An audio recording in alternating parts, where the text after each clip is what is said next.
People that know me will say that I have strong willpower and determination, but I don't. What I do have is I have tools and I have skills and I have the ability to rewire my brain so that it works for me and not against me. When you use willpower and determination, you are actually dividing yourself. What you're doing is you're using your conscious brain to fight with your subconscious brain. And that is really, really exhausting. And it will never last. It will never get you the results, which is why we rewire the subconscious mind so that it does the heavy lifting for us. 95% of your behavior is driven by your subconscious mind. So even if you had 100% of willpower that's available to you, you would still only have 5%. It's just not enough. It's tiring. So most of you here know me. I'm a strategic psychotherapist. That means that people's problems, if you come to me with a problem, that is my access point. Problems are skill gaps.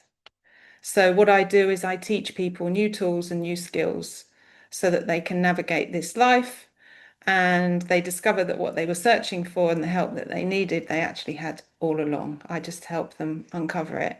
I hold various qualifications in psychology, health and fitness. You can find out more at my website. What you will learn today is you will learn how to recognize how your personal lens shapes your reality and what you experience. It's subjective and it should be investigated. We're going to tap into the subconscious mind to create lasting change beyond what willpower and determination can achieve.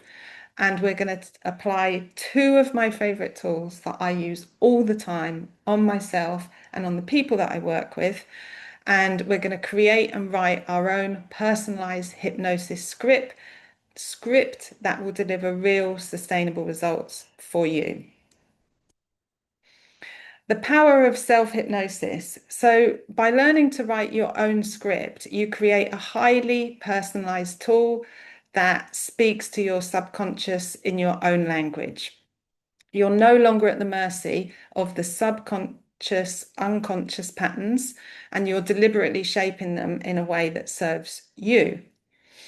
Most people believe that therapy takes months or even years. But the truth is, transformation can happen in a single moment.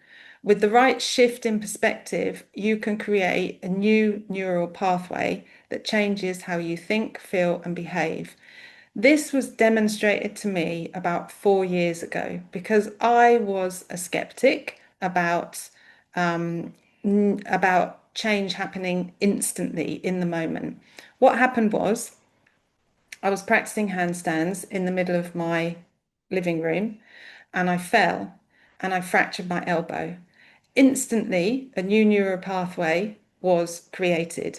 And that pathway was fear. It was fear of falling. For about 8 or 9 months, I did not go into the middle of my room or the middle of any space and kick up to handstand because I was fearful that I would fall over and hurt myself. I then spoke to my mentor, my teacher, and I said, can you write a hypnosis for me to rewire that pathway so that I'm not afraid to fall anymore? He said yes. He wrote it for me and he gave it to me in the morning. We recorded it and then I played it just as we're going to do today, what we're going to design today. I listened to it the first time. By that afternoon, I was kicking up to handstand. I didn't have the fear of falling and I haven't had it since. It's that powerful. And in that moment, it was demonstrated to me that with the right tools, we can rewire the brain instantly. We can have a fear instantly. So if it can change negatively, why can't it change positively? What you need is the tools, the skills, and a fresh map of reality to guide you there. So let's look at the maps. What maps have you created for yourself? Let me just check in with this. Done. Um, yeah, I think I'm recording, right? Yeah, I think so. Okay. I just had someone message me and say that they can't get in, but I can't do it now. Okay. I want to look at our how we see the world, the screen of perception. So you don't see the world as it is. You see it as you are. Your reality is created through what we call sense perception. So your screen of perception deletes, distorts, and generalizes because what you actually um, have the ability to perceive would just melt your brain. So what it then does is it turns all of that raw data into symbolic icons so that we can make sense of the world. And we can use the analogy of a computer screen. You don't see, when you're using the computer, you don't see the endless code and the calculations that are happening underneath. What you see are those neat little icons and the colors and the shapes that stand for the complexity going on behind the scenes. And that is exactly how we see the world. Explained in another way, we have two lenses. The first lens we call sense, this one. The second lens we call perception. So sense is, oh, I don't know what's come up there. Google Chrome wants to, no. So sense is the sensory input. And this is biological. So we have touch, taste, sight, sound, smell, and they correspond to our eyes, ears, nose, mouth, skin. I know that we have other senses like proprioception, etc., but I'm just talking about the five main senses. So they come in to then what we call raw perception. And raw perception then creates a coherent picture of the world, the icons that I just mentioned, that we can understand, like the icons on a computer screen. And here lies the first illusion, because this stimuli that we're receiving is very limited and it's different from all other living things. All other living things have different senses. In fact, there are more than 50 sensory modalities in the animal kingdom. We only have five. So, for example, if you were a bee, a frog, or a fish, one of your senses might be electroreception, and therefore your reality as one of those animals would be completely different to us. So, my point here is even as a human being, through these two lenses, how we experience the world is very, very subjective. What does that mean? It can be changed. Now, once this sense perception gets to be a human, the mind-body complex creates a character, Joe. It creates Joe, and then Joe has emotional states. Joe has beliefs, emotions, thoughts, stories, feelings, and behavior. And that's where problems occur. So the reason why I'm telling you this is because it's really important. And if you can truly, truly understand that everything that you experience is subjective, then you are open to changing it. If you don't believe that you can change your beliefs, you're probably right. Belief is so powerful. Okay, before we start creating our scripts, we need to look at the divisions of the mind. So obviously we can't split the mind-body complex open and find these different divisions, but we can legitimately break them into our conscious mind, our subconscious mind, and our non-conscious mind. So let's have a look at what we mean by conscious mind. So this is our waking state, and this is where thoughts, perceptions, and sensory experiences take place. This is linked to the prefrontal cortex for planning, decision making, and impulse control. It has a processing speed of about 40 to 50 bits per second. The subconscious mind stores all life experiences. Isn't that nuts? It remembers everything, and it is responsible for 95% of our behavior. Now, subconscious, it's not brought to mind. It's not what we think about. It's not what we're aware of most of the time.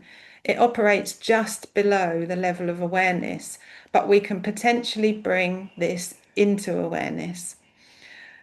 This next point blows my mind. It cannot differentiate between reality and imagination. Boom.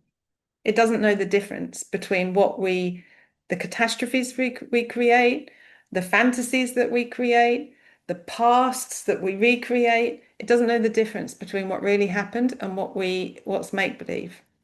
That can be good and bad. It has a processing speed of 11 million bits per second. 11 million bits per second compared to 40 to 50 bits per second. Not non-conscious mind. So this is the survival focused, operating 24/7, even when we're asleep, completely out of awareness. This is what still is going when we're even in anesthesia. It manages the body autonomic functions and all of our ingrained instincts. Now, guess where willpower lives? Up here in this little one. That's why we don't rely on willpower. So for long-term regulation, we have to train the subconscious mind, which is what we're doing today. And we have to align that with our goals and our desires and reduce the reliance on this willpower.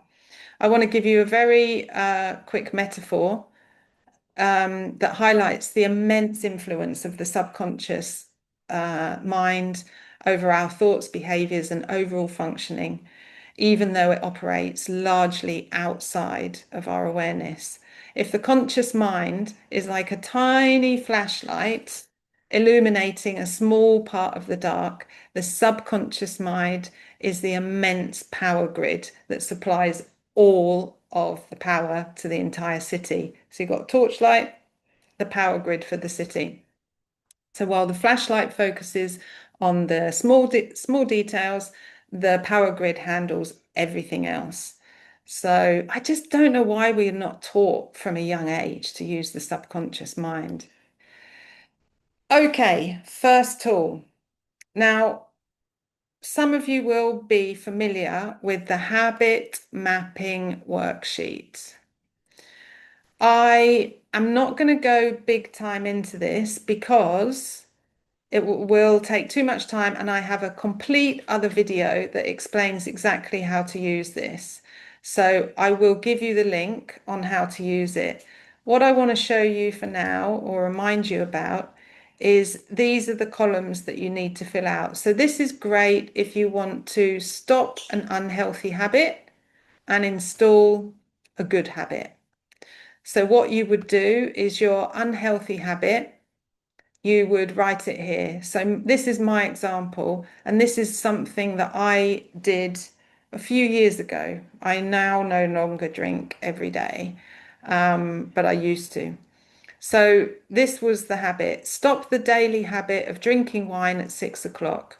I want to be able to have 1 or 2 glasses of wine with friends and family on occasion. When does the habit show up? Around 6 p.m. when the sun sets and I start preparing dinner. How does the habit really make me feel? So not short-term reward, I'm talking the whole thing. First couple of sips or maybe 1 glass of wine is nice, but before I finish the first glass, I start to feel regret, but I've had one, so why not have another? Later that night, I wish I hadn't even started. I feel heavy, that I usually eat more, my head aches, sometimes I feel dizzy, I'm tired. The following day, I feel groggy, lethargic, I have food cravings, I can feel my heart racing and my face feels puffy. Now, because you want to end this bad habit, it will definitely be majority negative that you write in this column. If it's all positive, why do you want to stop the habit? You've got to get really honest with why you want to stop the habit. Then you have to get yourself a disruptor, and this is very, very important. You need to have something else to do when that trigger happens. So for me, it's a glass of tonic water or sparkling water with fresh berries. That's my disruptor. And then I have to say, how does that make me feel? And again, get really truthful with yourself. When I drink tonic water or sparkling water and don't have any alcohol, I feel clean, energized, fresh, healthy, and proud of myself. I love to, before I go to bed at night, I didn't write all of this, but before I go to bed at night, I always, to make me fall asleep, I run through all the things that I'm proud of that day. So I love to include this one, um, that I've enjoyed the sparkling water and I've had it instead of wine. It makes me feel proud. So I, you need these two tools, the habit mapping worksheet and the self-hypnosis. They just work together. Do them together for your habit, and you will get positive results. I have never not got positive results. So I can't stress how much it works. So you've got in your habit mapping worksheet, yeah, in the PDF, you've got the spaces to fill this out for yourself. And we're going to do some brainstorming in a minute. So I just want to move through and introduce the self-hypnosis next. So first of all, what is hypnosis? It's a natural state of focused attention and heightened responsiveness to suggestion.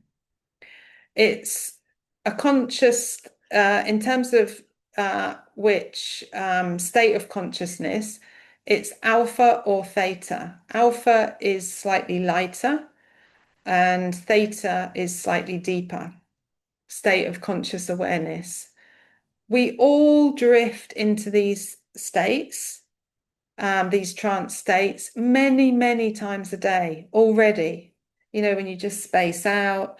First thing in the morning, you're always in alpha state, and then you wake up into your conscious awareness. Children spend almost all of their waking state in the theta state until the age of 7 years old, which is why they're so susceptible. And this is where all of our fundamental maps of reality and where our constructs and coping mechanisms form below the age of 7. Self-hypnosis is when we intentionally induce this state of consciousness to make use of its openness to suggestion. So in self-hypnosis, we induce ourselves into this alpha or theta state.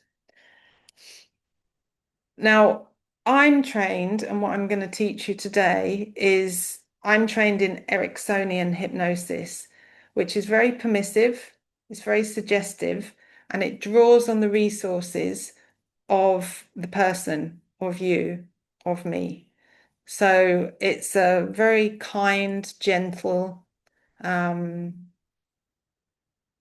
script. So we're going to start to have a look at this in more detail.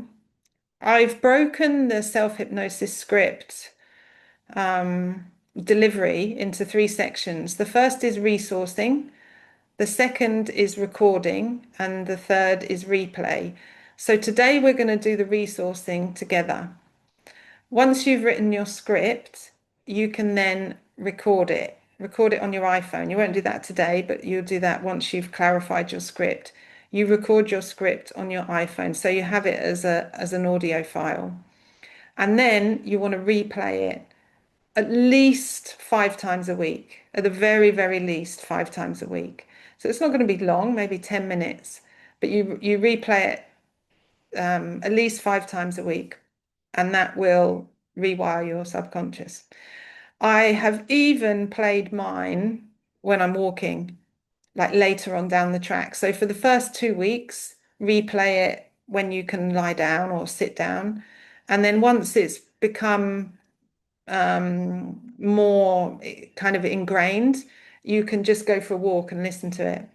The power of hearing your own voice is super powerful. Okay, this is where a lot of people go wrong with self-hypnosis. So I want to tell you about the don'ts. The subconscious mind doesn't process negation, meaning the word don't, directly. Instead, it has to create a mental image of the thing you're telling it not to do. So if you say in your script, don't have a glass of wine, what do you think it's going to do? It's going to present a picture of a glass of wine, and that image will be reinforced. And the negation, don't, is abstract, so it'll be forgotten. So you're actually going to be telling yourself to have a glass of wine. So just be aware in your scripts, don't use the word don't. The second thing is don't underestimate the power of this tool. Don't exaggerate things. So I'm using alcohol. We're going to use my example. I don't want to not drink anymore. That wasn't my intention. My intention was just to not have the habitual alcohol every evening at sunset. So I I don't want to make it poison because I want to enjoy it now and again. I actually have this rapid rewire 2 session program that I do with people, and I recently did that for one of my clients, and he actually said, "I'm so glad that you did it. It's so powerful. It's worked so well. I'm really glad you didn't make it like poison because I don't think I'd be able to drink again." So don't underestimate this tool, don't exaggerate it, and don't play with it. Just treat it with respect. Also, don't use ChatGPT. This is again where if you just play like self-hypnosis from the internet, it's not as powerful as you creating it with your own words or a trained therapist eliciting your own words to write in the script. So when I work with someone, I'm listening for language. I'm listening to how they explain things, and I'm using their words in the script. And ChatGPT just uses different words, so it's got to be your words. And don't use this on other people.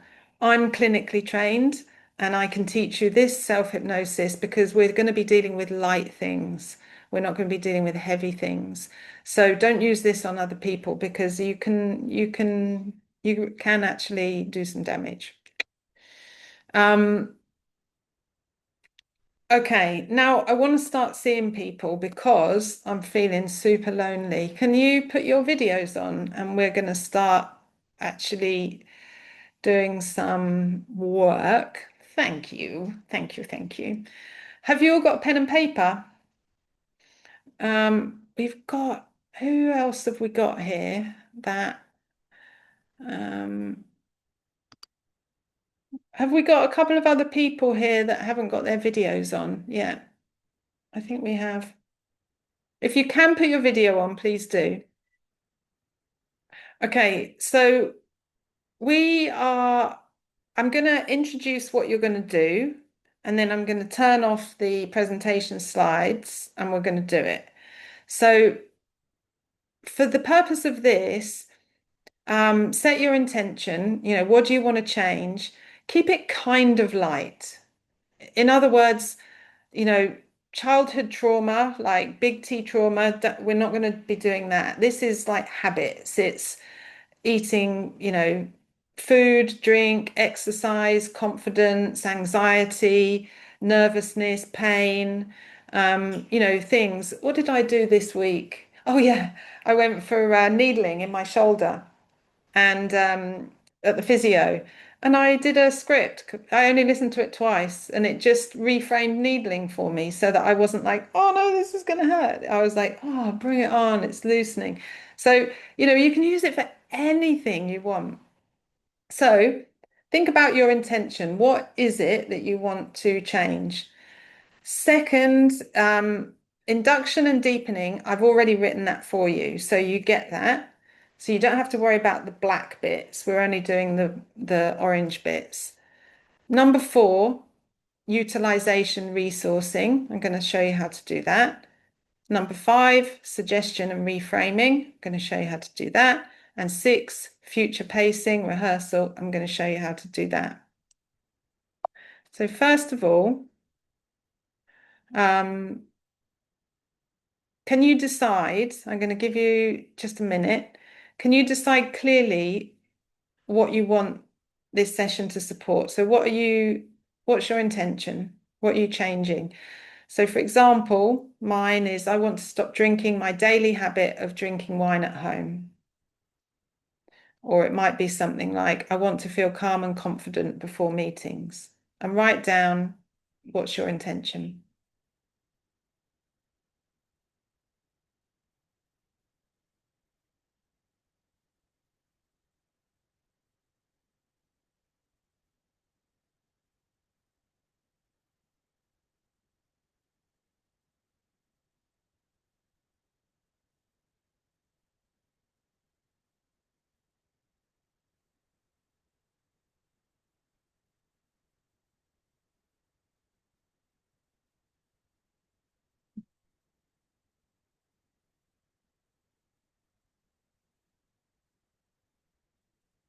Okay, next, we're going to do some resourcing. So what resourcing does is it draws on the resources that already exist in you. So we're thinking about when the problem is not a problem. So my problem of wine at 6 p.m. is only a problem in this space. It's only a problem here. That means I've got all the rest of my life where it's not a problem. What can I draw on in the rest of my life that will help my subconscious, that will give my subconscious mind the map of what to do in the problem space? So I'm going to give you some suggestions here, and then we're going to have some time. I'm going to give you some time to write things down. One good thing to do is what we call a belief flip. And this is why I presented earlier on your subjective reality. Any belief that you have, you can flip it because you have been given the power of imagination. Imagination is so underestimated in modern day, and it really wasn't thousands of years ago for our ancestors. Any belief you have, play with it, flip it. So let's say, for example, I'll give you an example. I had an argument with my husband the other night, and I believed that he was being thoughtless and mean. And I really just was ruminating over that. And then I thought, I'm the queen of flippets. What if that wasn't true? What if actually it wasn't about me at all? What if he was just going about his day and he's got stuff going on, and what he said and what he did, it had no bearing on me whatsoever? How would I feel then? And instantly I was lighter. Any belief you have, any belief, play with it, bring curiosity to it and flip it. So for the purpose of this, my wine at 6 o'clock was because I thought, otherwise evenings are just boring.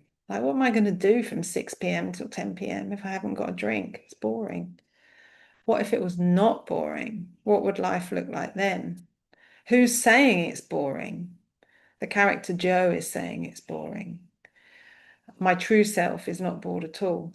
My true self is happy. So that's one thing you can do resourcing wise. Another one is past reflection, or when was the problem not a problem? So 10 years ago, I didn't drink wine daily. I don't drink wine in the evening if I have a handstand class. So already I don't drink wine every day at 6 p.m. There are exceptions. So what's the exception? When is the problem not a problem? Past reflection. Positive reinforcement. Is there someone you can imagine, or is there someone you admire? And what would that person do in the situation of your intention?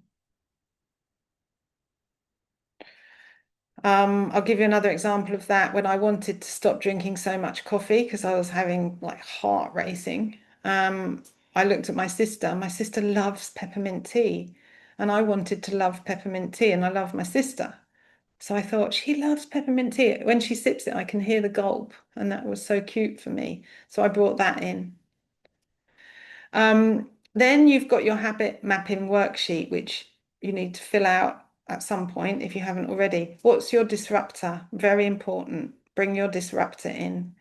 My disruptor is a glass of sparkling water or tonic with berries. And then you want habit mapping, again, habit mapping worksheet, the feeling. Feelings are very important. Remember the feeling of what happens on your habit mapping worksheet, that feeling that you get from the disruptor. When I wake up in the morning after not having the wine, I feel clean, fresh, energized, and proud. That's very important. Now, you'll have some time to come up with your own points here. I had a guy say to me recently, he literally couldn't resource for himself.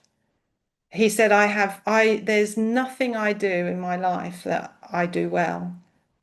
And I said, you know what? There's two things that everyone has done, or most people. Number one, you go to the toilet. Now, when you go to the toilet, this guy in particular, I was working with him on procrastination. When he needs to go to the toilet, nothing stops him from going to toilet. He goes to toilet. He drops everything, he goes to toilet. That can be a resource. When my mentor did the handstand, the fear of falling for me, he used me learning to walk when I was from when I was a baby. He said, you learned to walk and you fell, and that's how you learned. And that's what he brought into the hypnosis. It was really, really powerful. So everyone has resources. When is the problem not a problem? That's where you find your resources.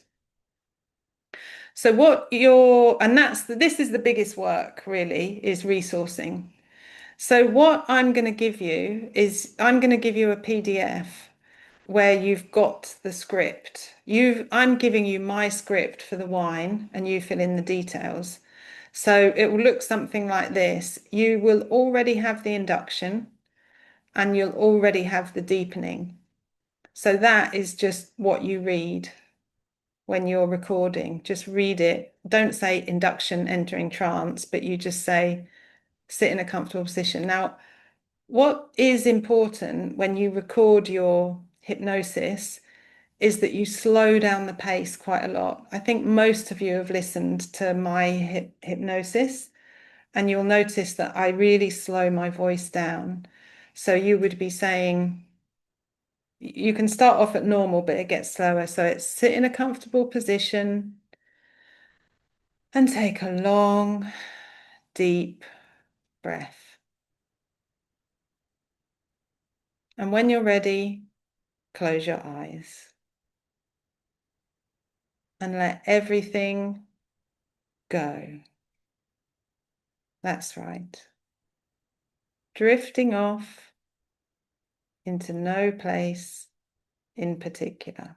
So you slow it down. You just slow it, slow it, slow it down. And then when you get into the deepening state again, you just slow everything, different tones. And in that comfort and ease, you might just start to feel it spread throughout your body. So that is just what you're going to read. Then this utilization, this is where you fill in your words, your resources. And then I'm going to go through those sections with you in a second. And then you reorientate coming out of trance. So this one you don't have to change. So you only change the highlighted text. So what I'm going to do now is I'm just going to change my screen. Can you see? Yeah, you can see that. Um, okay, now I want to give you some time now to write down. So you've already done your intention. You should all have your intention. I want you to start thinking about resourcing. Now, I think it would be nice if you want, if anyone wants to ask a question or ask me if it can be a resource, like let's get some communication going. Because I want you to think about what belief about your intention can you flip, but you also don't have to share. Like if you want to keep this private, that's absolutely fine. It's just if you want my help or my feedback or my reflection, then feel free to ask. But I want to give you like 5 minutes, let's say until 10 to 6. I want to give you that time to write these things down that we just discussed.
Okay, so I'm going to show you where you insert those.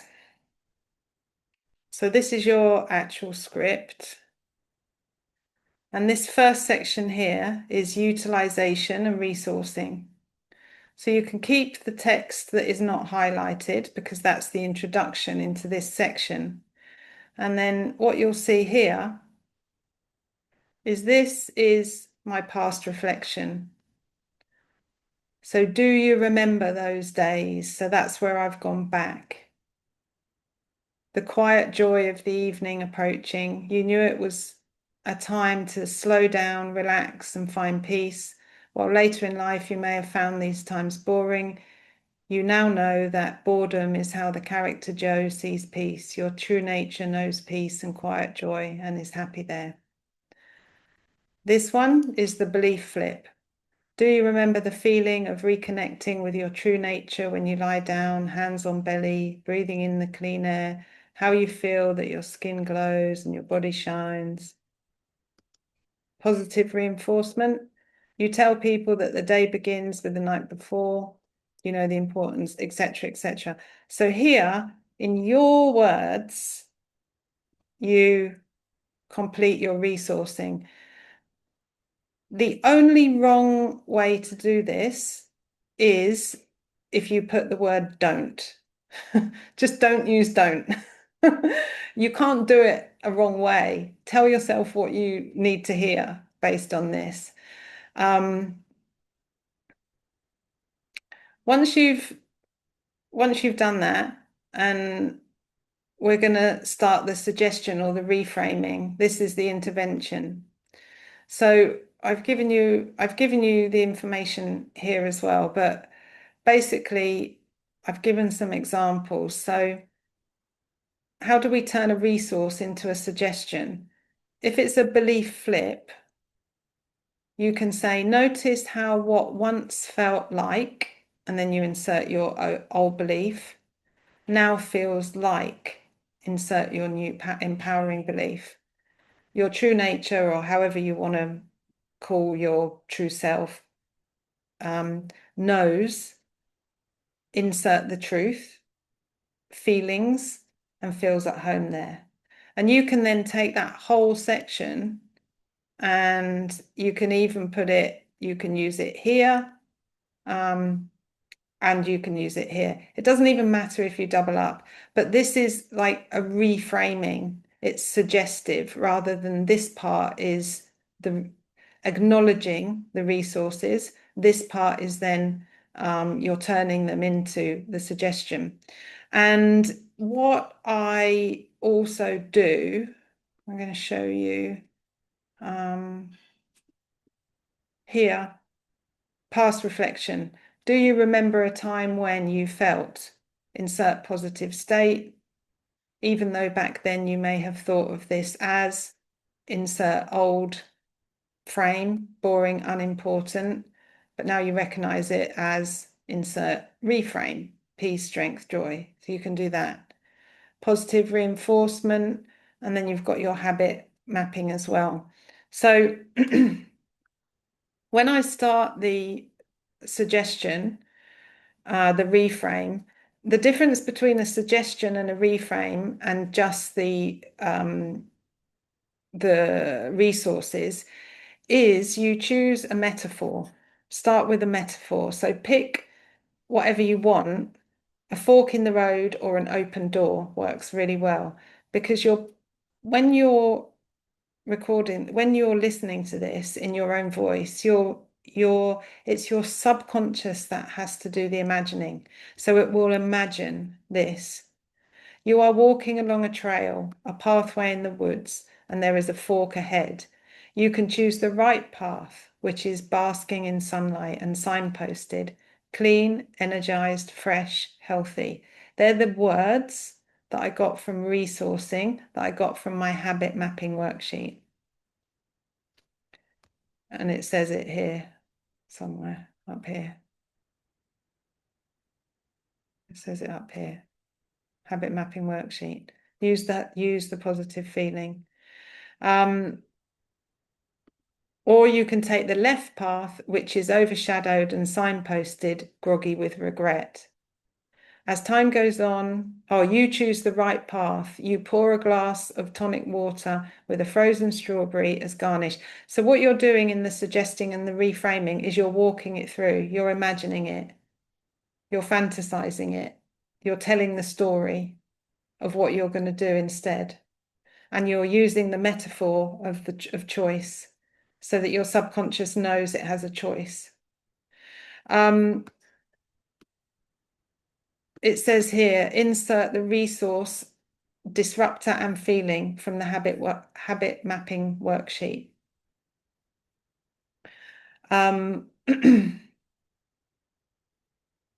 Contrast with the old pattern, briefly mention the old option, groggy, regretful, and stuck. But keep this short and light. We don't want to focus on that. But we want the subconscious to know there's a choice. And you can end with an identity statement, or, I am the one who chooses. Every time I choose, it gets easier and easier and more natural. Okay, then the final section is future pacing. So it's similar to this, but future pacing is now you're telling yourself when you're going to do it. So this is now I want you to imagine yourself at 6 p.m. tomorrow night. The sun is setting, you feel happy. You take 3 minutes to reconnect to your body intelligence. You lie down, hands on belly, and you breathe. You give thanks to your beautiful body and you speak to her. I hear you. I know what you want. I know how you want to feel. I know you want to feel clean, energized, fresh, healthy, and proud of me. Again, they're the words I used in my habit mapping. You breathe, da da da da da. So what you're doing here, future pacing, this is a dress rehearsal of how you're going to act from now onwards. Pick a time and a place. Choose the moment in your near future. It might be tomorrow evening, waking up, finishing a meal. For me and my handstands, when my mentor gave me that script, it was the afternoon. We decided I was going to do it that afternoon, and you had another handstand. So this is where you really want to imagine it happening. So that's the script you write for that. And then you come out of trance. This is already done for you. So you just replace the highlighted text with your own words. And everything is from your resourcing. That's the most important part. So that's what I want you. If you've got questions on resourcing, now's the time to ask me, because what you'll be able to do now, I'm going to give you this sheet. You've got everything you need, and I know you need more time. You can't do this. You need to think about it and replace my words by highlighted words with your highlighted words. But you've got enough now to do it, and we've started it. So I'm going to come back to this for a second. Rewire your brain.